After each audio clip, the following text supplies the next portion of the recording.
Cześć, tu ewa z Zapraszam Was na kolejny odcinek z serii drukarkowe Q&A. Dzisiaj skupimy się na problemach związanych z papierem. Piszecie. Pomocy! Mam poważny problem z drukarką. Chciałam wydrukować notatki. Drukarka pobrała papier i zaczęła dziwnie burczeć. Teraz nie chcę nic drukować. Co mam zrobić?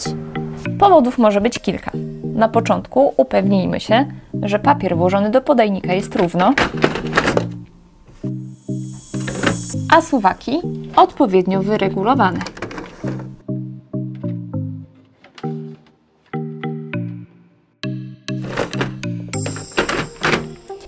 Jest to szczególnie ważne, gdy drukujemy na niestandardowych formatach i papierze o większej gramaturze. Mniej oczywistym rozwiązaniem może być odinstalowanie urządzenia i pobranie pełnych sterowników z oficjalnej strony producenta, przeznaczonych konkretnie do tego modelu.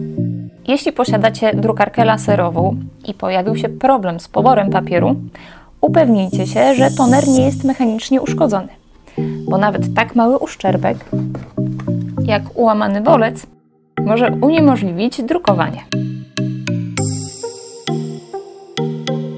Gdy widzimy, że papier od samego początku jest krzywo pobierany albo wychodzi pognieciony, może oznaczać to ciało obce w mechanizmie poboru.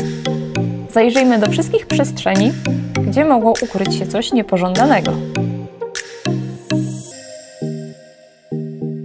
Jeżeli problemy z poborem papieru dalej się powtarzają, zgłoście się do najbliższego serwisu.